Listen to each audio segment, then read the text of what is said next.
आमाल को बर्बाद करने वाले गुनाह। शैतान पहले तो इंसान को नेकी करने नहीं देता, उसकी पूरी कोशिश होती है कि इंसान नेकी न करे, नेकी से वो रोकता रहता है, हत्तल इम्कान वो नेकी से रोकता है रोकता है रोकता है। लेकिन अगर कोई मोमिन नेकी कर ले उसकी बात न मानते हुए, तो फिर वो कोशिश करता है कि नियत में फतूर डाले। जब नियत में भी फतूर नहीं आता तो फिर वो कोशिश करता है कोई ऐसा गुनाह कराने की जिसकी वजह से उसका किया हुआ अमाल बर्बाद हो जाए। हर गुनाह करने से अमाल बर्बाद नहीं होते, नेकी नेकी रहती है, गुनाह गुनाह रहते हैं। हर गुनाह इंसान की नेकी को बर्बाद नहीं करते, लेकिन बाज़ गुनाह ऐसे हैं जो इंसान की नेकियों को बर्बाद कर देते हैं। मैं बहुत तफसील में ना जाते हुए और कोई मुकर्रराना तमहीद की तरफ न पढ़ते हुए, सिर्फ मेरी और आपकी इस्लाह की खातिर अब उन गुनाहों का जिक्र करता हूँ जिसकी वजह से हमारी नेकियां बर्बाद हो जाती है। बहुत सारे लोग ऐसे हैं जो नेकियां करते हैं और वो सोचते हैं कि अल्हम्दुलिल्लाह मैं नेकी कर रहा हूँ, जब क़यामत में मैं जाऊंगा तो जन्नत में जाऊंगा, कब्र में जाऊंगा तो कब्र जन्नत के बागों में से बाग होगी, और जब वहां पहुंचा तो सब के सब जीरो, और वहां जाकर के वो पछताएगा। इसलिए उन गुनाहों की मारिफत, उन गुनाहों की मालूमात हमें बेपनाह जरूरी है जिन गुनाहों को ये कहा गया कि वो नेकियों को बर्बाद कर देते हैं। सबसे पहला गुनाह जो इंसान की नेकी को बर्बाद करता है, जैसा कि आया करीमा पढ़ी गई, ला तरफऊ अस्वातकुम फौका सौतिन नबी, के ए ईमान वालो नबी की आवाज पर अपनी आवाज को बुलंद मत करो। क्या होगा, क्या होगा अगर तुमने नबी की आवाज पर आवाज बुलंद की? तो आयत का आखिरी हिस्सा है, अन तहबत आमालुकुम व अंतुम ला तशउरून, तुम्हारे अमाल हब्त कर दिए जाएंगे, ज़ाय कर दिए जाएंगे, मिटा दिए जाएंगे, खत्म कर दिए जाएंगे और तुम्हें खबर भी नहीं होगी। तो पहला वो गुनाह जो इंसान के आमाल को बर्बाद कर देता है वो नबी रहमत सल्लल्लाहु अलैहि वसल्लम की बारगाह में ऊंची आवाज से बात करना। अब यहाँ थोड़ी बात अर्ज करूं आपके सामने, वैसे भी इंसान को ऊंचा नहीं बोलना चाहिए। अल्लाह के रसूल सल्लल्लाहु अलैहि वसल्लम की गुफ्तगू के दो तरीके थे। अल्लाह के रसूल अलैहिस्सलाम की गुफ्तगू के दो तरीके थे। हुजूर अकरम सल्लल्लाहु अलैहि वसल्लम जब नॉर्मल अंदाज में बात करते, महफिल में बैठे हुए, तो आवाज इस तरह होती कि लोगों को कहना पड़ता हुजूर दोबारा इरशाद फरमाए। हुजूर दोबारा इसीलिए जो है वो राइना कहा जाता, फिर बाद में कहा गया कि ला तक़ूलु राइना व क़ूलु उन्ज़ुरना, कि राइना न कहो बल्कि उन्ज़ुरना कहो। लेकिन ये कि महबूब से कहना पड़ता कि हुजूर फिर ये बात दोहरा दें।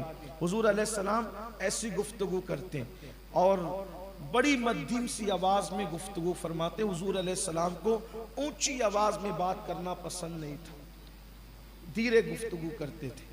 लेकिन जब खिताब फरमाते, जब खिताब आपका होता तो फिर वो बातचीत के लबो लहजे में नहीं होता। गुफ्तगू और खिताब में फर्क ये था कि फिर खिताब करते तो हदीस पाक में आता है, सियर के मुसन्निफीन लिखते हैं कि जब मिंबर पर होते तो दाएं झुकते, जलाल की कैफियत में बाएं झुकते, एक हाथ पर दूसरा हाथ मारते, चेहरा सुर्ख हो जाता, रगे हाशमियत नजर आने लगती और फिर ऐसा लगता कि जैसे मिंबर से तशरीफ ले आ जाएंगे। इस जलाल की कैफियत में खिताब करते। और महफिल में तो ये हाल है कि उन्जुरना कहना होता कि हुजूर फिर मुकर्रर इरशाद फरमाए।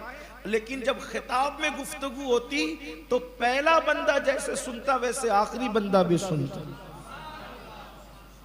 अगरचे लाख से ज्यादा महफिल में लोग मौजूद हों, आखिरी तक आवाज पहुंचती। हुजूर अकरम सल्लल्लाहु अलैहि वसल्लम की शान। अब फिर उस कलाम का क्या जिक्र करें, मैं निसार तेरे कलाम पर, मिली यूं तो किसको ज़बान नहीं, वो सुखन है जिसमें सुखन न हो, वो बयां है जिसका बयान नहीं। तो अगर खिताब नहीं हो रहा है और अताब नहीं हो रहा है किसी पर, या तो खिताब में आवाज ऊंची हो या तो अताब में आवाज ऊंची हो। ना आप खिताब कर रहे हैं ना इताब कर रहे हैं, तो आपको गुफ्तगू नॉर्मल लहजे में करना, धीरे गुफ्तगू करने की आदत बनाए। तरबियत कीजिए अपने आप। इंसान दूसरों की तरबियत करता है लेकिन वो खुद का मुरब्बी ना बन सका। इकबाल बड़ा उपदेशक है, मन बातों में मोह लेता है, गुफ्तार का गाजी बन तो गया, किरदार का गाजी बन न सका। तो गुफ्तगू का लहजा बहुत नरम होना, और हुजूर की आवाज पर अगर आवाज ऊंची की जाए आमाल बर्बाद हो जाते हैं। इस आयत से रोशनी लेते हुए उलमा फरमाते हैं कि हुजूर की आवाज पर आवाज ऊंची करना, इससे तो आमाल बर्बाद हो जाते हैं। लेकिन अगर उलमा की बारगाह में जाओ, औलिया की बारगाह में जाओ, मशाइख की बारगाह में जाओ, सादात की बारगाह में जाओ, तो वहां भी अदबन आवाज ऊंची न करो। हालांकि वहां आवाज ऊंची करने से यह हुक्म नहीं है जो मैं बयान कर रहा हूं, लेकिन वहां अदब सिखाया गया इस आयत से रोशनी लेकर कि बुजुर्गों की बारगाह में आवाज ऊंची न करो। तो नंबर एक, अल्लाह के रसूल सल्लल्लाहु अलैहि वसल्लम की बारगाह में अगर कोई ऊंची आवाज से बात करे तो उसके अमाल पर आज भी यही हुक्म है। हुक्म आज भी यही है कि हुजूर की आवाज पर आवाज ऊंची न करो। लोग वहां पर हरम में मैंने चप्पल पटकते देखा, लोगों को रियाजुल जन्नह में जाने के लिए दौड़ते देखा, चिल्लाते देखा, भागते। अब उनका शौक है, लेकिन बात यह है कि कोशिश करना चाहिए कि जो छूट जाए सब छूट जाए, लेकिन दामन अदब नहीं छूटना चाहिए। तो नंबर एक, जो आमाल बर्बाद करने वाला गुनाह है वो क्या है? रसूलुल्लाह सल्लल्लाहु अलैहि वसल्लम की आवाज पर अपनी आवाज को बुलंद करना। नंबर दो, अगर आपने किसी गरीब के साथ एहसान किया है, कोई गरीब है, कोई मुफलिस है, कोई बेचारा है, अगर जैसे वो बीमार था उसका इलाज करा दिया, इसी तरीके से भूखा था उसको खाना खिला दिया, कपड़े नहीं थे उसको कपड़े दे दिया, कंबल नहीं थे उसको कंबल दे दिया, तो फिर उसको एहसान न जताओ। कुछ लोग क्या करते हैं, गरीबों को मोहल्ले में खाना देंगे तो फिर उनसे सारे काम कराएंगे क्योंकि हम इनको खाना देते हैं। किसी को कुछ देंगे तो उससे पूरा पूरा वसूल करेंगे, और अगर वो ना करे तो कहेंगे देखा इसकी औकात क्या, हमने तो इसकी मदद की है। तो हदीस पाक में आता है कि जो शख्स किसी को देकर एहसान जताता है उसकी भी जिंदगी के अमाल बर्बाद हो जाते। कभी ऐसा होता है ना कि हमने किसी को आगे बढ़ा दिया, तरक्की दिलवा दी, कुछ कर दिया, कुछ कर दिया। अगर इजहारे नेमत के लिए तो बात अलग है, इजहारे नेमत के लिए, तहदीस नेमत के लिए तो बात अलग है। लेकिन लोग ये भी कहते हैं बात तहदीस नेमत की करते हैं, लेकिन वही होता है, एहसान जताना ही होता है। इल्ला माशाल्लाह, नियतों को अल्लाह जानता है। उस्ताद कहता है कि मैंने इसको पढ़ाया, मालदार लोग कहते हैं हमने तो इनको सदका दिया, खैरात दिया, आगे बढ़ाया। फरमाया जा रहा है ना, अगर तुमने किसी पर एहसान किया, एहसान न जताओ वरना तुम्हारे अमाल बर्बाद हो जाए। नेकी तो थोड़ी की थी, सारी जिंदगी के अमाल बर्बाद करवा लिए। फिर उसके बाद तीसरी चीज, इमाम अबू दाऊद अपनी किताब में लिखते हैं, किताबुल अदब के अंदर, कि अल्लाह के रसूल सल्लल्लाहु अलैहि वसल्लम ने फरमाया हसद से बचो।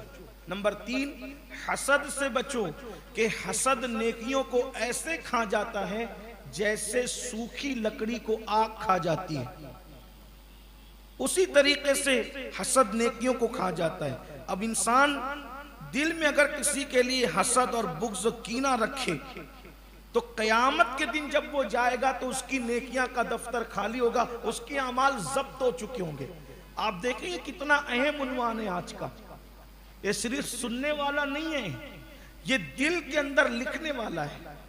ये सिर्फ मोबाइल में कैद करने वाला नहीं है, ये दिलों के अंदर जगह देने वाला है। बेशुमार तहज्जुद गुजार, बेशुमार इशराक गुजार, बेशुमार चाश्त गुजार, बेशुमार कुरान के कारी, बेशुमार कुरान के ताली, बेशुमार अहले इल्म, बेशुमार अहले इबादत, बेशुमार सजदा करने वाले, इसीलिए उनके अमाल बर्बाद हो रहे हैं कि वो लोगों से हसद करते हैं, लोगों से बुग़्ज़ रखते हैं। अब किसी के लिए दिल में हसद है, इसकी पहचान क्या है कि मेरे दिल में हसद किसके लिए? जब भी उसको कोई खुशी या इज्जत मिले तो अपने को अंदर से चुभन हो, समझ जाओ कि उसके लिए मेरे दिल में हसद। उसका तो कुछ नहीं बिगड़ रहा है, जिससे आप हसद करते हैं, बुग़्ज़ रखते हैं। जैसे उसने अच्छा कपड़ा देख के आया, आपको अच्छा नहीं लग रहा है, हसद है, बुग़्ज़ है। उसको इज्जत मिली, आपको अच्छा नहीं लग रहा है, हसद है, बुग़्ज़ है।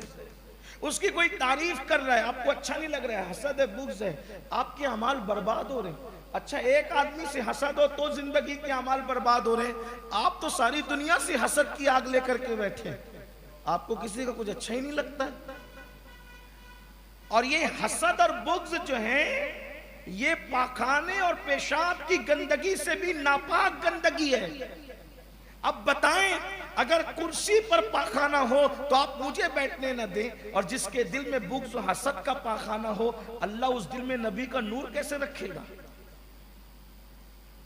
इसका मतलब मोमिन के दिल में हसद नहीं होता, बुग़्ज़ नहीं होता। इसलिए अपने दिलों को हसद से पाक करो। हसद से पाक करने का तरीका नंबर 1, अल्लाह से दुआ करो, अल्लाह मेरा दिल हसद से पाक कर, बुग़्ज़ से पाक कर दे। नंबर 2, जिसके लिए नेमत पर जलन हो, जैसे उसने अच्छा कपड़ा पहन के आया, अच्छा नहीं लगता है, तो अब नफ्स को कुचलना है कि हसद निकाल। बल्कि उसका अच्छा भी नहीं कपड़ा है तो भी उसकी तारीफ करो, माशाल्लाह क्या अच्छा कपड़ा आपने पहना, ताकि नफ्स इसका आदी हो जाए। उसको इज्जत की जगह बैठना नफ्स को अच्छा नहीं लगता, फिर अपनी जगह उसको बिठाओ, इज्जत की जगह बिठाओ। धीरे धीरे नफ्स आदी हो जाएगा। यानी जिसके बारे में हसद और जलन है, उसकी खुद ही तारीफ किया करो, खूब तारीफ किया करो, नफ्स खुद ही जल भुन करके खत्म हो जाएगा। नंबर 4, ये बहुत खास बात, खास तो सभी है, लेकिन ये लर्जा देने वाली रिवायत है कि किसी पाक दामन पर जिना की तोहमत लगाने से भी आमाल बर्बाद हो जाते हैं। अल्लाह के रसूल सल्लल्लाहु अलैहि वसल्लम ने फरमाया, हदीस सुने, इमाम तबरानी इसको लिखते हैं, अल्लाहु अकबर, अल्लाह के रसूल अलैहि सलाम ने फरमाया कि किसी पाक दामन पर अगर तुम जिना की तोहमत लगाओगे और तुमने 100 साल का अमल किया है, तो भी अल्लाह तुम्हारी 100 साल की इबादत को बर्बाद कर देगा। आज हमारे समाज में क्या है, इसका उससे चक्कर चल रहा है, उससे आपके पास सबूत क्या है? फलानी का फलानी के साथ है, आपके पास सबूत क्या है? हमारे पास सबूत क्या है? किसी पर किसी के हवाले से ये बात करना कि उसने बदकारी की है, कब आप कह सकते हैं कि उसने बदकारी की है? आपने उसको बदकारी करते वक्त ऐसे देखा है जैसे सुई के सुराख में धागा देखा जाता है। जब तक आपने ऐसे नहीं देखा आप कह नहीं सकते, और ऐसे देख लिया, अब भी इस्लाम कहता है कि पर्दा डालना वाजिब है। अगर तूने उसके ऐप पे पर्दा डाला तो अल्लाह तेरे ऐप पे पर्दे डाले। लेकिन यहां तो खोज खोज के निकालते हैं ये किसका क्या है, किसका क्या है। और ज़िना की तोहमत के मामले में बहुत एहतियात की जरूरत है, लेकिन लोग बस बकते रहते हैं। और हदीस सुने, 100 साल इबादत की हमने, बताएं 100 साल हमने इबादत की है और कर भी सकते हैं। अगर 100 साल उम्र मिल जाए तो भी कर सकते हैं इबादत। आज 50 साल तो सोने में जाएंगे, 25 साल तो इधर उधर चले जाएंगे, और 25 साल भी अगर इबादत हुई, 100 साल की उम्र में 25 साल इबादत नहीं कर पाते तो 100 साल की इबादत कहाँ करेंगे? तो अल्लाह के रसूल सल्लल्लाहु अलैहि वसल्लम ने इरशाद फरमाया कि जो शख्स किसी पाक दामन पर तोहमत लगाए ज़िना की, अल्लाह उसकी 100 साल की नेकियों को बर्बाद कर देता है। अल्लामा अब्दुल रऊफ मुनावी रहमतुल्लाह ताला अलैह फतहुल कदीर में लिखते हैं कि अगर कोई शख्स 100 साल तक रहकर जिंदा रहे, रात दिन इबादत करे, सजदे में जिंदगी को गुजार दे, और एक जुमला किसी के बारे में कह दिया कि उसने तो जिना किया था और वो जानी नहीं था, तो अल्लाह ताला उसके अमाल को बर्बाद कर देगा। यानी देखो, इसको कहते हैं मेहनत करो और जाय करो, मेहनत करो, यही तो हो रहा है, पागलपन है। आपसे पूछता हूं, ये गुनाहे बेलज्जत है कि नहीं? मुंह उठाया, किसी के बारे में कुछ बक दिया। अगर खवातीन तक ये बात पहुंची, मैं उनसे कहता हूं मेरी बहनों से कि बहुत मोहतात, ये जबान है, जबान, इस जबान से ही लोग कसरत से 80% लोग इस जबान की वजह से जहन्नम में जाएंगे। इसलिए इस जबान का मोहतात इस्तेमाल करो, बहुत ज्यादा बकबक ना किया करो, और बोलो भी तो तोल करके बोला करो। लोगों को बोलने का बहुत शौक है, और याद रखना, जो जितना बोलेगा वो उतना फंसेगा, जो जितना कम बोलेगा वो उतनी आफियत में रहेगा। मन सकाता निजात, जिसने खामोशी इख्तियार की वो नजात पा गया। बल्कि खामोश लोगों से अल्लाह बहुत प्यार करता है। कम बोलो या अच्छी बात करो, अल्लाह का जिक्र करो, कम बोलो। देखो बुजुर्गान दिन बहुत कम बोलते, पूरे पूरे दिन हुजरे में रहते थे, जब हुजरे से बाहर निकलते थे 5 मिनट बोलते थे, फिर अंदर चले जाते। बहुत उनकी जिंदगी में बहुत कम गुफ्तगू थी। सरकार गरीब नवाज रदी अल्लाह ताला के कुल मलफूजात जमा किए गए तो मैं समझता हूं कि 60-70 सफ़ात की एक किताब बनी। बस 97 साल तक की जिंदगी गुजारी, और हम बोलते ही रहते, कुछ का कुछ बोलते। और अगर कोई इज्जतदार आदमी या कोई ओहदे वाला आदमी मिल गया तो सोचते कि क्या ऐसा बोल दे कि हम इसके दिल में घुस जाए। भाई बोलने से दिल में नहीं घुसता कोई। अल्लाह पाक फरमाता है कि लोगों के दिल मेरी मुट्ठी में है, मैं जिसके लिए चाहता हूं मोहब्बत पैदा करता हूं, जिसके लिए चाहता हूं नफरत पैदा करता हूं। तोल के बोला, ज्यादा बोलने वालों की इज्जत नहीं, और ज्यादा बोलने वाला फंसेगा। इस सिलसिले में बहुत अच्छी हिकायत एक बुजुर्ग ने लिखी है। एक तोती थी, तोती समझते हैं? बल्कि तोती नहीं, तूती थी। तोती और तूती में फर्क है। तोती जो होती है वो मिट्ठू की मादा को तोते की मादा को तोती कहते हैं, और एक होती है तूती।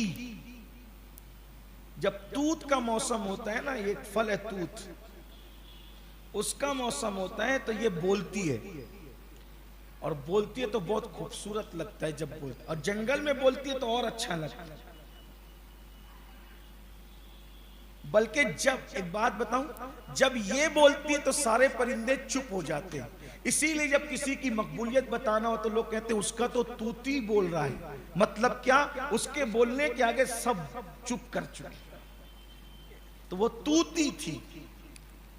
तो तूती को एक मालदार ने कैद कर लिया। अब ये कैद थी, परेशान थी।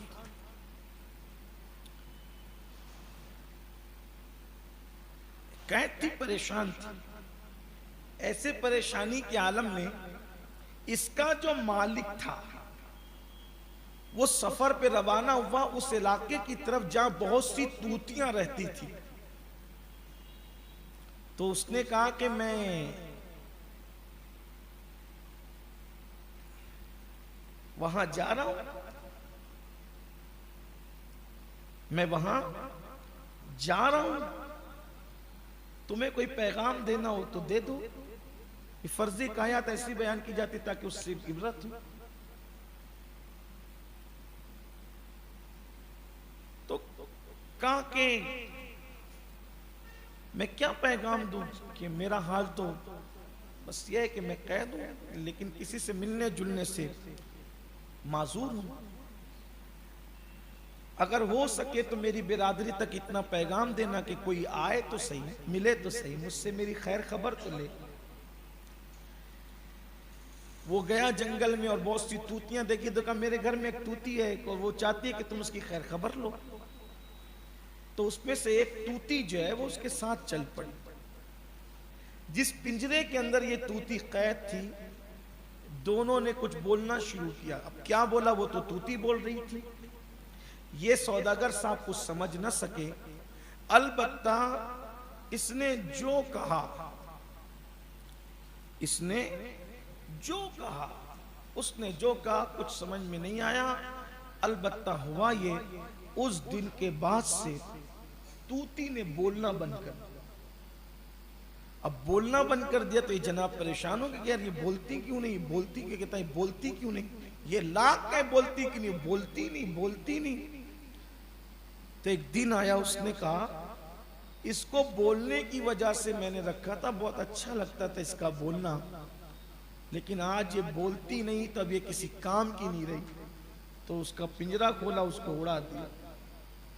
उड़ करके वो दीवार पे बैठी और अब उसने बोलना स्वीकार कहा, तूने पहले क्यों नहीं बोला? तो कहा कि वो जब मेरी सहेली आई थी ना, मैंने उससे कहा देख मैं कैसे फंसी हुई हूँ, परेशान हूँ, आज़ादी नहीं मिलती मुझे, मैं निकलती नहीं यहाँ से। तो उसने कहा कि तू बोलती बहुत है इसलिए फंसी हुई है, चुप हो जा तू आज़ाद हो जाए। मैंने बोलना बंद कर दिया, मैं आज़ाद हो गई। कम बोलो, और जब बोलो तो तौल कर, जो जितना बोलेगा उतना फंसेगा। तो पाक दामन पर तोहमत मत लगाओ, इससे अमाल, अगर 100 साल की इबादत की तो वो भी बर्बाद हो जाएगी। नंबर 5, सीरियल थोड़ा याद रखा, सीरियल नंबर याद रखा, सीरियल नंबर याद रखा, चौथे से 5वें पे जा, मुझे याद है दरमियान में। नंबर 5, जो अमल दिखावे के लिए किया जाए रियाकारी के तौर पर, वो भी बर्बाद हो जाए। दिखावे और रियाकारी की वजह से भी अमाल बर्बाद हो जाते हैं। इमाम इब्न अबी शैबा अपनी किताब में लिखते हैं कि जिसने रियाकारी और दिखावे के लिए अमल किया, अल्लाह उसके सारे अमाल बर्बाद कर देता है। और अल्लाह के रसूल सल्लल्लाहु अलैहि वसल्लम फरमाते हैं, जब दिखावे के लिए रियाकारी वाले लोग अमल करके क़यामत के दिन आएंगे तो अल्लाह पाक इरशाद फरमाएगा, जाओ आज उन्हीं से अज्र और सिला ले लो जिनको दिखाने के लिए तुम नेकियां करते थे। आज हम इसलिए नेकियां करते हैं, लंबे सजदे मस्जिदों में इसलिए हो रहे हैं, सबकी नियत पे मैं शक नहीं करता, या जो लंबे सजदे करे उस पर शक करने की जरूरत भी नहीं, दिलों का हाल अल्लाह जानता है। लेकिन लंबे सजदे इसलिए होते हैं, देखो तनाई में नमाज पढ़े तो खटाखट नमाज होती है, और लोगों के सामने पढ़े तो फिर कयाम और जब वो तवील हो जाते हैं, रुकू तवील हो जाते हैं, सजदे तवील हो जाते हैं। किसको दिखा रहे हो? जो कोई कुछ नहीं देने की हैसियत रखता है, जिसकी कोई औकात नहीं है। कुरान कहता है आमिलतुन नासिबतुन तस्ला नारन हामिया, कि अमल करके आएंगे, मेहनत करके आएंगे, फिर भी जहन्नम में डाले जाएंगे। क्यों? इसलिए कि उन्होंने दूसरों को भी बताने के लिए नेकियां की थी। इसलिए हमें चाहिए कि हम रियाकारी के तौर पे दिखावे के लिए नेकी ना करें, वरना जो दिखावे के लिए सदका करे, दिखावे का परहेजगार बने, तो ऐसे शख्स के अमाल भी बर्बाद कर दिए जाते हैं। नंबर 6, जामे सगीर की रिवायत है, अल्लाह के रसूल अलैहिस्सलातु व तस्लीम फरमाते हैं, जो खुद पसंद लोग हैं, खुद पसंदी जिनके अंदर है, अल्लाह ताला उनके भी अमाल बर्बाद कर देते। आका फरमाते हैं, जिसमें खुद पसंदी होगी, अगर वो 70 साल भी इबादत कर ले तो अल्लाह उसके अमाल को बर्बाद कर देगा। खुद पसंदी का मतलब क्या? खुद पसंदी का मतलब ये कि जैसा मैं हूं वैसा कोई नहीं, ये खुद पसंदी है। मैं सबसे खूबसूरत हूं, मेरे कपड़े सबसे अच्छे हैं, मेरे जूते सबसे अच्छे हैं, मेरे घर खाना सबसे अच्छा पकता है, मेरा घर सबसे अच्छा है, मेरी आंखें सबसे अच्छी है, मैं बिल्कुल परफेक्ट हूँ, मेरे अंदर सलाहियतें बहुत अच्छी है, मैं बहुत पढ़ा लिखा हूँ, मैं बहुत अच्छी गुफ्तगू कर लेता हूँ, मैं लोगों को बोतल में उतार लेता हूँ, मैं लोगों को सरेंडर कर लेता हूँ। यानी ये सब खुद पसंदी है। जो खुद पसंदी रखेगा, अल्लाह उसकी 70 साल अगर इबादत की है, उस इबादत को भी अल्लाह ज़ाय कर देगा। अब करना क्या है? तो याद रखे, खुद पसंद न बनो। अगर अल्लाह अच्छी गुफ्तगू करा ले तो दिल में कहो, अल्लाह मैं इस काबिल न था, तेरा करम है कि तूने करवा लिया। अगर सूरत अच्छी है, अल्लाह तेरा करम है कि तूने अच्छी सूरत अता की है। अच्छा माल दिया, अल्लाह तेरा करम है कि तूने अच्छा माल दिया। यानी कि खूबियों को अपनी तरफ चस्पा मत करो। जब अल्लाह कोई खूबी दे तो कहो, मौला सारी खूबियां तो तूने अता फरमाई है, सारा अतिया तो तेरा है, सारी अता तो तेरी है, सारी इनायतें तो तेरी है। और हकीकत भी तो मेरे भाई यही है। अगर ये खूबसूरत चेहरा जिसको देखकर हम समझते हैं हमारी तरह कोई नहीं है, ये हसीन और जमील बाल इनको देखकर सोचते हैं हमारी तरह कोई नहीं है, ये अच्छे लिबास जिसको देखकर के सोचते हैं हमसे कीमती कपड़े कोई नहीं पहनता, तो आप बताओ ये दिया किसने? किसने दिया है? अल्लाह ने दिया। और हम उसको अपनी तरफ मंसूब करते हैं। नहीं, तो खुद पसंदी निकालो। इसलिए कि अल्लाह अकबर, खुद पसंद लोगों के 70 साल के अमाल खुद पसंदी की वजह से बर्बाद कर दिए जाते। नंबर 7 बद अखलाकी की वजह से भी आमाल बर्बाद कर दिए जाते हैं। जो लोग बद अखलाक होते हैं, बात करने का ढंग नहीं, बात करने का शौर नहीं, सबसे लड़ते रहते हैं, सबसे झगड़ते रहते हैं, यानी उनकी जिंदगी के अंदर नरमी नहीं है, अखलाक नहीं है, किरदार नहीं है। लड़ेंगे, बात बोलेंगे तो कुछ भी बंकस की करेंगे, तेज बोलेंगे, तर्रार बोलेंगे और बद अखलाकी करेंगे। तो अल्लाह के रसूल अलैहिस्सलाम फरमाते हैं, इसको भी इमाम तबरानी ने लिखा है, 10वीं जिल्द के अंदर है, लिखते हैं कि अल्लाह के रसूल अलैहिस्सलाम फरमाते हैं, हुस्न अखलाक गुनाहों को ऐसे पिघाल देता है जैसे गर्मी बर्फ को पिघाल देती है। यानी अखलाक देखो, अब उन्वान बदल रहा है। देखिए उधर गुनाहों को कोई चीज जाय करने वाली थी, नेकियों कोई चीज जाय करने वाली, कुछ गुनाह ऐसे थे जो नेकियों को जाय कर रहे थे, लेकिन हुस्न अखलाक कितनी पाकीज़ा चीज का नाम है कि वो गुनाहों को जाय कर देता है, मिटवा देता है। और आका फरमाते हैं, हुस्न अखलाक गुनाहों को ऐसे पिघालता है जैसे बर्फ को गर्मी पिघाल दिया करती है। और फिर फरमाया बद अखलाकी, अब ये भी फरमाया अल्लाह के रसूल में, बद अखलाकी इंसान की नेकियों को ऐसे बर्बाद कर देती है जैसे शहद को सिरका खराब कर दे। शहद को कोई चीज खराब नहीं करती, उसमें सिरका डाल दो खराब हो जाएगा शहद। तो फरमाया यानी शहद में सिरका मिला दो तो फिर शहद खाने के काबिल नहीं रहता। तो अगर कोई नेकी करे और बद अखलाक हो, हमेशा याद रखना अखलाक बड़ी चीज, बल्कि अल्लाह के रसूल अलैहि सलाम ने इरशाद फरमाया, क़यामत के दिन मीज़ान पर जो चीज सबसे ज्यादा वजनी होगी, भारी होगी, वो तुम्हारे अच्छे अखलाक। लोग हमें चाहे बुज़दिल कह लेने दो, लोग बुज़दिल कह लेने दो, लोग बेगैरत कह ले, लेकिन अखलाक का नमूना बनो। और अखलाक का ऐसा नमूना बनो कि आपके दुश्मन को भी ये यकीन हो कि वो ऐसा नहीं कर सकता। ये अखलाक है, उसकी एक झलक आपको बताओ। अखलाक क्या होता है? नहीं पहुंच सकते लोग, नहीं पहुंच सकते लोग, हुजूर के तरबियत याफ्ता लोगों तक लोग नहीं पहुंच सकते। मेरे मौला अली ये मुर्तजा मुश्किल कुशा, फातह खैबर करमल्लाहु ताला वजहुल करीम पर बदबख्त लानती अब्दुर्रहमान इब्ने मुलजिम ने हमला किया। ये सबको पता है। जब मौला के सर पर उसने हमला किया तो सर कटते हुए जख्म हलक तक पहुंचा।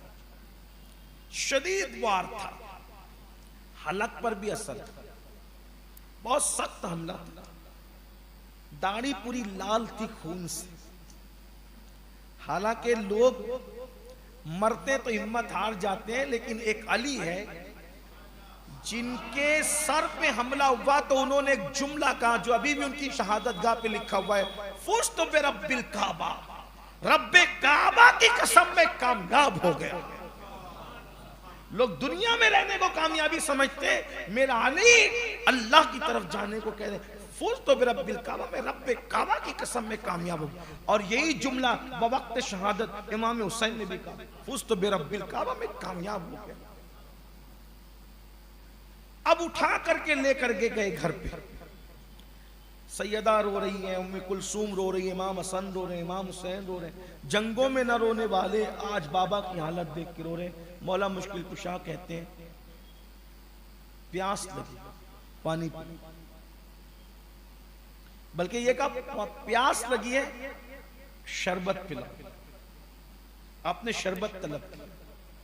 बल्कि बात सूफिया कहते हैं, ये शायद किताब में आपको ना मिले, ये सूफिया ने सीना बसीना रिवायत किया है, लेकिन उसको मैं सिर्फ ऐड कर रहा हूं। आपको लेना है तो ले, वरना छोड़ दें।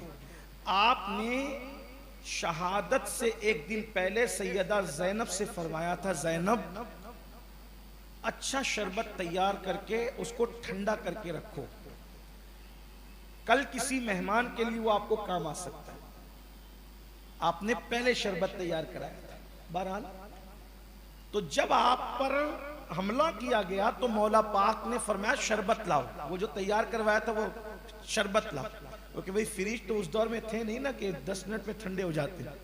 उस वक्त ठंडा करने के लिए भी वक्त चाहिए था, हवाओं में रखा जाता था, छत पे, जो भी उसका तरीका रहा होगा। वो फरमाया शरबत लाओ, मुझे प्यास लगी है। इधर शरबत लाने सैयदा ज़ैनब गई, उधर जब वो कातिल को लोगों ने पकड़ करके लाया। सरकार, ये वही बदबख्त है जिसने आपको हमला किया है। शरबत का प्याला हाथ में आया तो ठंडे प्याले का शरबत जब मौला के हाथ में आया, मुंह के करीब किया तो कातिल ने कहा, अली तुम तो फन्ने हर्ब ज़र्ब के माहिर हो, तुम जानते हो कि मार खाने वाले को जो तकलीफ होती है, मेहनत तो मारने वाले को ज्यादा लगती है, तो आपसे ज्यादा प्यास तो मुझे लगी है, आपका क्या ख्याल है? तारीख गवाह है, मेरे मौला ने अपने हाथ का शरबत उस जख्मी हालत में अपने शहजादे इमाम हसन को दिया, का उसको पिलाओ। ये अखलाक, आप उठा ले तारीख, आपको तारीख में हुजूर के तरबियत याफ्ता लोगों के जैसे अखलाक किसी की जिंदगी। आज तो मेरे भाई अगर कोई अपने को धक्का मार दे तो बड़े संजीदा लोगों को भी मैंने माँ बहन निकालते देखा। यानी जब दूसरों की बारी आएगी तो जनाब इतने मुरब्बी बनेंगे कि बाख-लाख बनो, बाख-लाख, लेकिन जब खुद की जात पर बात आती है तो फिर आस्तीनें चढ़ती। यही तो आजमाइश का वक्त है। जब किसी को धक्का लगता है तो प्याले में जो होता है वही छलकता है। भाई कोई प्याले में दूध लेके जा रहा हो, हाथ में धक्का लगे तो क्या छलकेगा? हैं? दूध। चाय लेके जा रहा हो तो चाय, पानी लेके जा रहा हो पानी, मिर्च लेके जा रहा हो मिर्च। और अगर कोई अखलाक का कटोरा दिल का भरा हुआ हो, उसको धक्का मारे, क्या छलके? तो बद अखलाकी इंसान की नेकियों को इस तरह बर्बाद करती है। अल्लाह के रसूल फरमा रहे हैं जैसे शहद को सिरका बर्बाद करता है। नंबर 8, मस्जिद में दुनिया की बात करना नेकियों को ऐसे खा जाता है जैसे सूखी आग लकड़ियों को खा जाता है। यहां एक बहुत खास मसला पेश कर रहा हूं। बहार शरीयत में हुजूर सदरुल शरिया बदरुल तरीका अल्लामा अमजद अली आज़मी रहमतुल्लाह अलैह लिखते हैं कि बहुत ध्यान से सुनना इसको, मस्जिद में जायज बातें करना, तवज्जो, मस्जिद में जायज दुनिया की बातें करना, मस्जिद में जायज बातें दुनिया की करना आपकी नेकियों को ऐसे खा जाता है जैसे आग लकड़ी को खा जाती है। जायज दुनिया की बात करना नेकियों को ऐसे खा जाता है जैसे आग लकड़ी को खा जाती है। और जो नाजायज बात करे तो उसका पूछना ही क्या। जायज दुनिया की बात क्या मतलब? शहजाद भाई ये कपड़ा आपने पहना बहुत अच्छा लग रहा है, क्या मीटर मिला? ये तो जायज बात। बाहर अगर मैं पूछूं तो जायज है कि नहीं है, लेकिन ये मैंने यहां पूछ लिया तो अल्लामा अमजद अली लिख रहे हैं कि यही पूछना लकड़ियों ऐसे नेकियों को खा जाएगा जैसे आग लकड़ियों को खा जाएगा। लोग मस्जिद में बैठ करके अखबार पढ़ते हैं, मुझे हैरत होती है। कुरान नहीं पढ़ने, अखबार पढ़ने, दाढ़ियां उनके सीनों को छू रही है, वो अखबार पढ़ रहे हैं। मस्जिद में अखबार का क्या काम? बाहर निकल के पढ़ो। मस्जिद में बैठ के बीड़ी पी रहे हैं, अरे बाहर निकल के पियो। ये जायज बात अगर कोई दुनिया की मस्जिद में करे, जायज बात। इसलिए सहाबा किराम मस्जिद में लोगों की खैरियत भी नहीं पूछते, बहुत मोहतात थे वो लोग, कोई दुनिया की बात ना हो जाए। अब तो मेरे भाई लोग मस्जिदों को क्लब बना चुके। मस्जिदों का एहतराम कहां रहा?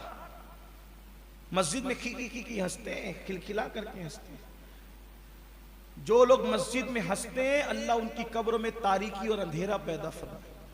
मस्जिद में हंसने की जरूरत नहीं, मोहतात रहो। इसीलिए कुरान कहता है इज़ा नूदिया लिस्सलाति मिन यौमिल जुमा अजान हो तो अंदर आ जाओ और जब नमाज पढ़ लो, फ़ैज़ा क़ुदियति स्सलाह फ़ंतशिरू, मस्जिद के बाहर निकलो, अल्लाह का फजल तलाश करो। हमें हालांकि ये हुक्म वजूबी नहीं, वाजिब नहीं है ये, लेकिन हमें जायज़ के लिए निकल जाओ मस्जिद से। जितनी देर तक जिक्र करते हो बैठो, जितनी देर तिलावत करते हो बैठो, इसको बंकस की जगह ना बना। हम तो देख रहे हैं कि लोग पता नहीं मस्जिद को किस किस तरीके से इस्तेमाल करते हैं। इसलिए अल्लाह के बंदो, मस्जिद की का एहतराम सीखो, मस्जिद की ताजीम सीखो। तो फरमाया गया, हजरत सैयदना इमाम हसन बसरी फरमाते हैं कि अल्लाह के रसूल अलैहिस्सलाम ने फरमाया, करीब क़यामत एक ज़माना ऐसा आएगा कि लोग मस्जिद में दुनिया की बातें करेंगे, तुम उनके साथ मत बैठना, क्योंकि अल्लाह को उनसे कोई काम नहीं, अल्लाह ताला उनसे खुश नहीं है। तुम जो मस्जिद में बात करे दुनिया की, उठ जाओ वहां से, निकल के चले जाओ मस्जिद में। और जो मस्जिद में दुनिया की बात करे, अल्लाह ताला उसके 40 साल के अमाल को अकारत कर देता है, बर्बाद कर देता है। इसलिए बहुत ज्यादा जरूरत हो, बहुत बहुत जरूरी समझें तो मुख्तसर बात करें, बाकी यहां जिक्र अस्कारी करते रहे।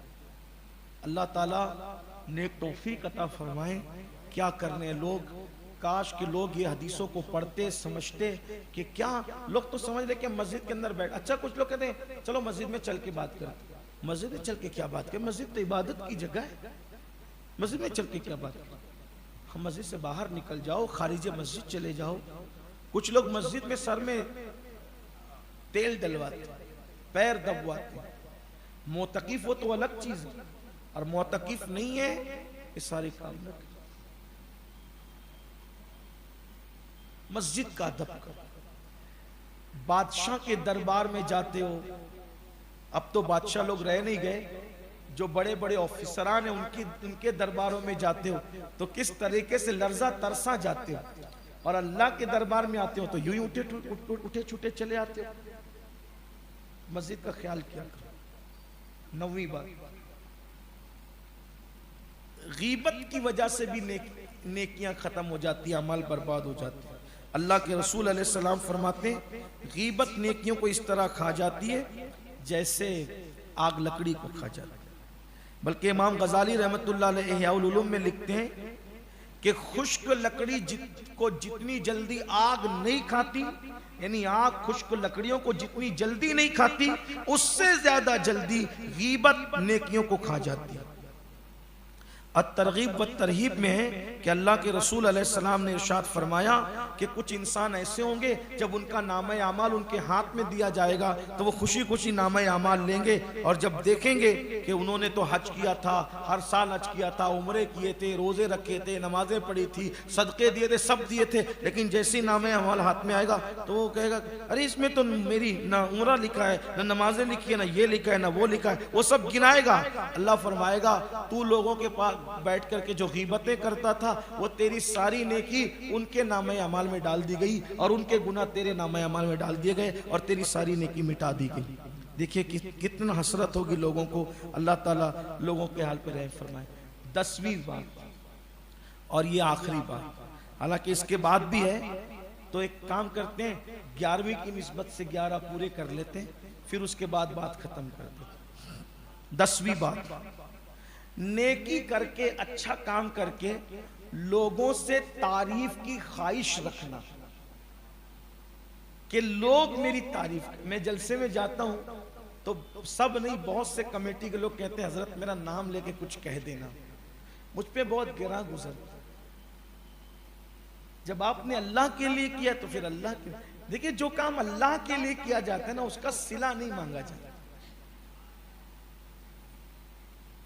तारीफ की ख्वाहिश, अरे लोग 2 जुमले कहेंगे तो अपना कौन सा वजन बढ़ जाएगा, कौन सा खून बढ़ जाए। हाँ, अगर अल्लाह किसी के दिल में बात डाल दे तारीफ की और लोग तारीफ करें, फिर ये मिन जानिबिल्लाह है, मगर फिर उस पे हमें खुश नहीं होना, गर्दन झुका के कहना अल्लाह ये भी तेरा करम है। अच्छा काम करके जो तारीफ की ख्वाहिश रखते हैं, अल्लाह तबारक व तआला उनकी नेकियां भी जाय कर देता है। एक बात बताऊं आपको, बहुत प्यारी सी बात, जो काम अल्लाह के लिए उसके बदले में तारीफ भी नहीं चाहिए, शुक्रिया भी नहीं चाहिए, लोगों का जज़ाकल्लाह कहना भी नहीं चाहिए। अल्लाह काफी, अल्लाह काफी। हजरत सैयदना जुनैद बगदादी रदी अल्लाह ताला अन्हु से किसी ने पूछा, खुलूस आप बहुत मुखलिस है, तवज्जो आपकी, आप बहुत मुखलिस है, आपने खुलूस किस बुजुर्ग से सीखा? आपने इखलास, आपने फरमाया लोगों को कहूं तो यकीन नहीं आएगा, मैंने खुलूस किसी बुजुर्ग से नहीं सीखा, मैंने खुलूस एक हजाम से सीखा। हजाम से खुलूस, यही बात है। जिन्हें नहीं सीखना है वो तो उस्तादों से भी नहीं सीखते, और जिन्हें सीखना है तो फिर वो जानवरों से भी कुछ सीख लेते। जुनैद बगदादी फरमाते मैंने हजाम से खुलूस सीखा। कहा वो कैसे? कहा मेरी पढ़ाई का दौर था, मैं तालिब इल्म था, तालिब इल्मी के दौर में पैसे नहीं, माल नहीं था। उस्ताद ने कहा जुनैद बाल बढ़ गए, कहीं ऐसा ना हो कि इतने बढ़ जाएं कि हद से तजावुज कर जाए, इससे पहले कि हद से बढ़ जाएं, जाइए बाल कटाई। सोचा अगर कहूंगा पैसे नहीं है तो उस्ताद दे देंगे, मांगना नहीं था किसी से, एहसान नहीं लेना था किसी का। हजाम के पास, हजाम लोगों के बाल काट रहा था। मैंने कहा ओ हजाम, अल्लाह के लिए मेरे बाल काट। हजाम को क्या कहा? अल्लाह के लिए मेरे बाल काट दे। हजाम ने सारे कस्टमर लोगों को कहा उठो किनारे बैठो, आज मेरे पास वाकई कस्टमर आया है, गाहक आया है। सब जाओ उधर, इसलिए कि इससे महंगा गाहक मेरा कोई नहीं हो सकता, क्योंकि तुम दिरहमो दिनार दोगे और ये क्या कह रहा है, बाल किसके लिए काटो? अल्लाह के लिए। अल्लाह के लिए तो जान भी दे दे तो सस्ती है। तो मुझे पहले मेरे बाल काट दिए, मैं चला गया। अब गया तो मैं बड़ा होता गया, और एक दिन वो आया कि जुनैद क्या कहलाए? सैयदुत ताइफा, इमामुत ताइफा, ताउसुल औलिया, इमामुल औलिया, बड़े बुजुर्ग जुनैद बगदादी, बड़े अजीम बुजुर्ग। ताउसुल उलमा उनका लक़ब था, सैयदुत ताइफा उनका लक़ब था। 7 साल की उम्र में मीर अब्दुल वाहिद बिलगिरामी रहमतुल्लाह अलैह फरमाते 7 साल की उम्र में मकाम इज्तिहाद पर फाइज हो गए थे जुनैद बगदादी। ये उलमा जानते हैं इज्तिहाद किसे कहते हैं। अभी तो तकरीबन मैं समझता हूं कि 800-1000 साल से कोई मुज्तहिद ही पैदा नहीं हुआ उम्मत। मुज्तहिदीन मुतलक का वजूद ने इमाम अहले सुन्नत ने फतावा रज़विया शरीफ में लिखा। अब कोई मुज्तहिद नहीं उम्मत में। आप गौर फरमाएं, उलमा है, मुफस्सिरीन है, मुज्तहिद खत्म हो गए, और इज्तिहाद की मंजिल पर सैयदुत ताइफा जुनैद बगदादी 7 साल की उम्र में फाइज हो गए। ये इल्मी मकाम है। और रूहानियत में जो मकाम है वो ये कि सरकार गौसे आजम के मुर्शिदों के मुर्शिद है हजरत जुनैद बगदादी। जिन जुन्द हक में गिन जुनैद बासफा के, जुन्द हक में गिन जुनैद बासफा के वास्ते मेरे इमाम ने लिखा। तो फरमाते हैं कि फिर मेरी शोहरत का चर्चा हुआ, मानने जानने वाले बड़े, और फिर दौलत की फरावानी भी हुई। जब दौलत की बहुत फरावानी हो गई और कुशादगी हो गई तो मुझे वो हजाम याद आया। तवज्जो करो, हजाम याद आया। मैंने सोचा बचपने में मैंने उससे मुफ्त में बाल बनवाए थे और उसने कहने पे बाल बना दिया था सबको पीछे करके, आज उसका एहसान चुका दे। गए बैठे तो हजाम भी बूढ़ा हो चुका था। फरमाया मुझे पहचाना? का नहीं पहचान। का एक दिन एक बच्चा आपके यहाँ बाल बनाने आया था और उसने कहा था कि अल्लाह के लिए बाल बना दे, तो आपने सबको पीछे करके मुझे आगे किया था और मेरे बाल बनाए थे। वो बच्चा मैं ही था। अच्छा वही थे आप? और आज मैं जुनैद बगदादी। सुभान अल्लाह। तो मैं तुम्हें देने आया हूं, कुछ रकम ले लो। बोलो क्या दूं? हजाम कहता है जुनैद आप तो बहुत बड़े बुजुर्ग हो, लेकिन क्या आप ये नहीं जानते कि जो काम अल्लाह के लिए किया जाता है उसका सिला नहीं लिया जाता। जब आपने मुझसे कह दिया था कि अल्लाह के लिए बाल काट दे, मैंने तो बाल अल्लाह के लिए काटे थे, और जब वो बाल अल्लाह के लिए काटे थे तो अब मैंने सिला जुनैद से क्या लेना, मैंने सिला तो अल्लाह से लेना।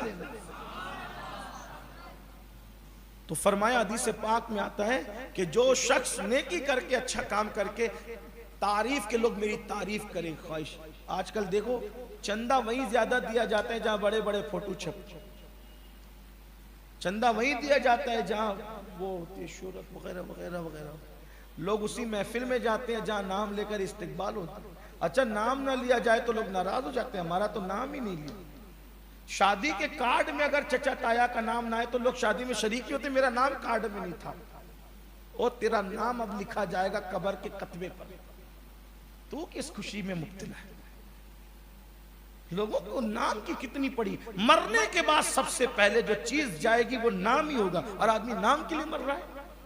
अमाल बर्बाद होते हैं, अमाल बर्बाद। बुजुर्गान दिन तो छुपा करते थे। वो जब दाऊद अलैहिस्सलाम एक जवान थे, अभी बहसियत पैगंबर आपका तारुफ नहीं था, तो जब तालूत ने ऐलान किया कि जो जालूत का सर काट करके लाएगा मैं अपनी बेटी का निकाह उसके साथ कर दूंगा और उसको बादशाह बना दूंगा। हजरत दाऊद ने काटा लेकिन लेकर नहीं। क्या मुखलिस वो लोग थे। वो कहता था उसने काटा, वो कहता था उसने काटा, वो कहता था। मिलना क्या था, मिलना क्या था? तालूत जैसे की बेटी और बादशाह, और सर काट करके क्या कह रहे जालूत का, मैंने नहीं, उसने काटा, उसने काटा, उसने। बिल आखिर किसी ने नहीं काटा, तो फिर काटा किसने? तो देखने वालों ने गवाही दी दाऊद ने काटा। ऐसे छुपते थे। अच्छा कोई तारीफ करता था तो रोते थे कि कहीं मेरे अमाल बर्बाद ना हो। एक खूबसूरत बात याद आ गई, बात खत्म करना चाहता हूं। हमारी जमात के बहुत बड़े बुजुर्ग थे, हुजूर सैयदी मुजाहिद मिल्लत हबीबुर रहमान रहमतुल्लाह अलैह, गौस पाक के बड़े आशिक थे। आलम बेदारी में गौसे आजम की जियारत की। बड़े मुजाहिद आदमी, उस दौर की हुकूमतों से टक्कर लेते थे, बहुत मुजाहिद आदमी, इसीलिए मुजाहिद मिल्लत कहते थे। एक मर्तबा जलसे में आ रहे थे और जलसे में किसी ने कह दिया अगर किसी अल्लाह के वली को देखना हो तो इनको देखो। खूब नारे लगे, आकर बैठ गए। आजकल जलसों का मिजाज आप जानते होंगे। बाज लोग नाजिम को कहते हैं कि खुश्क निजामत मत करना, इसका मतलब यह कि मेरे लिए वो कुछ बकना जिसका मैं हकदार नहीं, यही उसका मतलब। इल्ला माशाअल्लाह। और एक बात याद रखिए, जो खूबी तेरे अंदर नहीं है अगर तू उस पर खुश होता है तो तू क़यामत के दिन जहन्नम के तौक के लिए तैयार है। अगर लोगों को कोई उस नाम से पुकार लेना जो उसके माँ बाप ने रखा है तो लोगों को बुरा लगता है। माँ बाप का दिया हुआ नाम अच्छा नहीं लगता, लोगों के दिए हुए अलकाबात अच्छे लगते हैं। क्या फिक्र है, क्या फिक्र, क्या फिक्र है। हुजूर मुजाहिद मिल्लत रहमतुल्लाह ताला अलैह तशरीफ लाए और आने के बाद बैठ गए। उस दिन आपने तकरीर नहीं किया, हालांकि तकरीर आप बहुत अच्छी करते थे, लर्जा देते थे लोगों को। आपने दो जुमले कहे। लोगों, अभी आपने सुना कि कोई कहने वाला कह रहा था कि अगर वली को देखना है तो हबीबुर रहमान को देखो। जब कल क़यामत के दिन मेरे गुनाहों की वजह से अल्लाह मुझे जहन्नम में डालेगा तो मैं इतना कह दूंगा, लोग मेरे लिए जो गुमान करते थे कम से कम उस गुमान की लाज रख के मुझे जहन्नम से बचा। और हमारी जमात के बहुत बड़े आलिम थे, हजरत मौलाना बदरुद्दीन रहमतुल्लाह अलैह बद्र मिल्लत। एक मरतबा एक कॉन्फ्रेंस में गए तो उस कॉन्फ्रेंस के अंदर नाजिम ने कह दिया हजरत अल्लामा मौलाना बदरुद्दीन मुफ्ती बदरुद्दीन साहब किबला बद्र मिल्लत तशरीफ ला रहे। आप बैठे रहे। देखो कितने बेनफ्स लोग थे, बैठे रहे। अब माइक पर नाम लगा दिया गया, नारा लग गया, कोई आ ही नहीं रहा है। अब वो बड़े बड़े आलिम थे, बहुत बड़े। हुजूर मुफ्ती आजम के अजिल्ला खुलफा में से, हाफिज मिल्लत के सफ़े अव्वल के शागिर्दों में से थे, मायानाज शागिर्दों में से थे। बैठे रहे, किसी ने कहा हुजूर आप, तो कहा मैं अल्लामा जो अल्लामा बदरुद्दीन होगा वो तकरीर करेगा, मैं अल्लामा थोड़ी हूँ। जो मुफ्ती बदरुद्दीन होगा वो तकरीर करेगा, मैं मुफ्ती थोड़ी हूँ, मैं तो सिर्फ बदरुद्दीन हूँ। और हुजूर माफ कीजिएगा, नहीं ऐसे नहीं, खड़े होके पहले बोलो कि बदरुद्दीन अल्लामा नहीं है, बदरुद्दीन मौलाना नहीं है, बदरुद्दीन मुफ्ती नहीं है, तब मैं तकरीर करूँ। ये हाल था हुजूर। और आज हमारा हाल ये है कि अगर कोई हमें अलकाब व आदाब से न पुकारे तो, लेकिन ये तो है, अगर अपनी तारीफ की ख्वाहिश रखते हो, अल्लाह के रसूल फरमाते हैं आमाल बर्बाद हो जाएंगे। 11 नंबर, 11वीं चीज, अगर कोई नजूमी और जादूगर के पास जाता है तो भी उसके अमाल बर्बाद हो जाते हैं। इसी तरह का कोई सिफली इल्म वाले के पास जाता है करने कराने जो भी, तो अमाल बर्बाद हो जाते हैं, उसके अमाल बर्बाद हो जाते हैं। इसी तरह ये जो रोड पे बैठे होते हैं ना, वो तोता ले करके वो चिट्ठी निकालता है, फिर वो हाथ बताते हैं, हाथ देख कर कहते हैं कि आपकी इतनी बीवी होगी और इतने बच्चे होंगे और ये होगा और ये होगा, नहीं हाथ देखते हैं। इमाम अहले सुन्नत फतावा रज़विया शरीफ में लिखते हैं, फतावा रज़विया शरीफ जिल्द 21 में सफ़ा नंबर 155 पर, मैं उसको मिन बयान कर रहा हूँ, मैं उसको लाया हूँ साथ में, कि जो ज्योतिषियों को, काहिनों को हाथ दिखाकर तकदीर का बुरा भला दरियाफ्त करते हैं, अगर ये बतौर एतिकाद ऐसा करते हैं कि जो ये नजूमी बताएगा वो हक है, तो ये खालिस कुफ्र है, कुफ्र।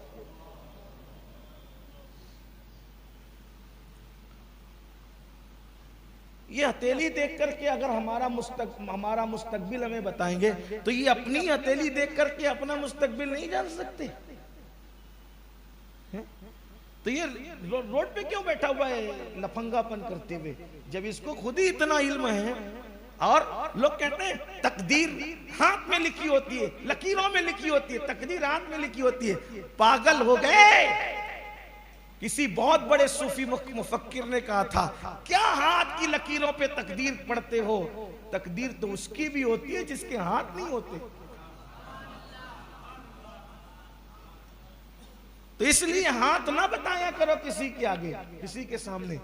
हाँ, ये गैब जानने वाली जात सिर्फ अल्लाह की है। गैब सिर्फ अल्लाह जानता है जाती तौर पर। और अल्लाह रब्बुल इज्जत जो अपने महबूब और चुनिंदा लोगों को अता करता है, वो अल्लाह की अता से अताई तौर पर उतना गैब जानते हैं जितना अल्लाह ने उनको मुत्तला फरमाया। बाकी जाती तौर पर इल्म किसी के पास नहीं, सबके पास जो है वो भी अल्लाह के मकबूल और महबूब बंदों के पास अता किया जाता है इल्म गैब। ऐसे फटीचरों के पास जिनको खुद कपड़े पहनने का शऊर नहीं, वो क्या बताएंगे? तो ये 11 चीजें मैंने आपके सामने पेश की।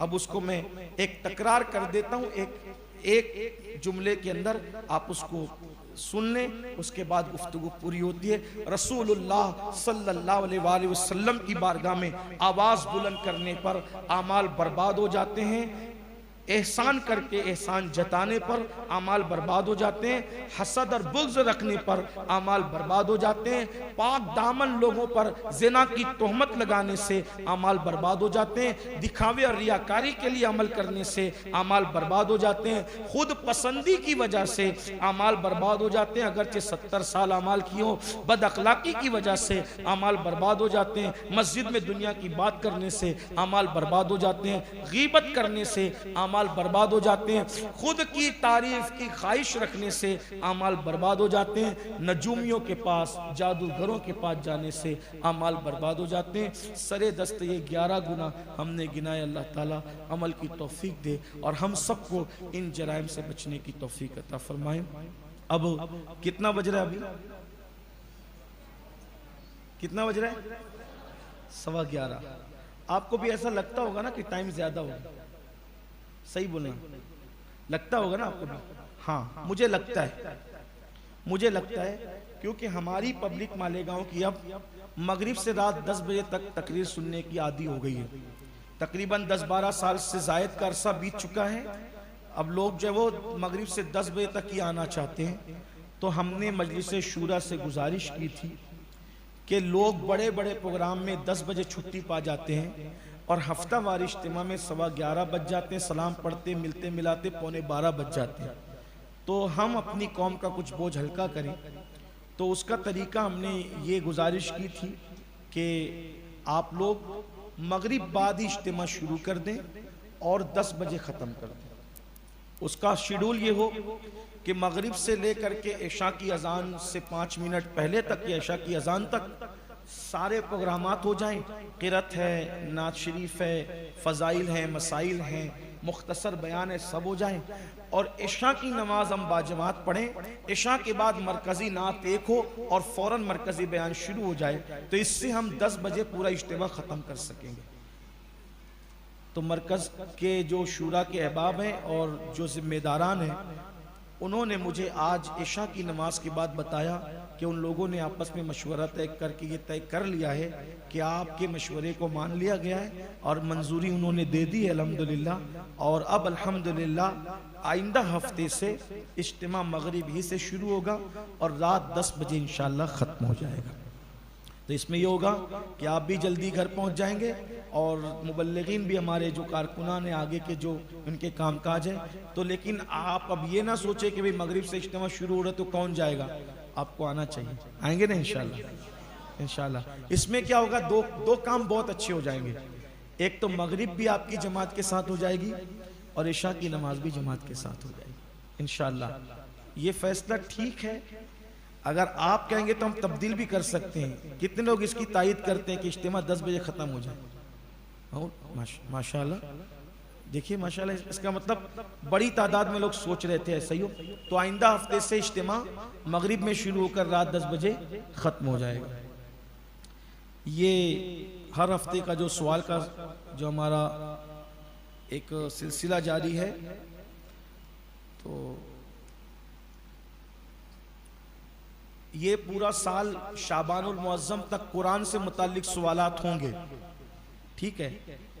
तो आज का सवाल था, कुरान मजीद में ऐसी कौन सी सूरत है जिसे कुरान मजीद का दिल कहा गया है? तो उसका सही जवाब है सूरह यासीन। ये क्या है? कुरान शरीफ का दिल है। तो जिन लोगों ने सही जवाब लिखा है वो आए और अपना इनाम लेके जाएं। मोहम्मद शफीक अंसारी, 1000 खोली।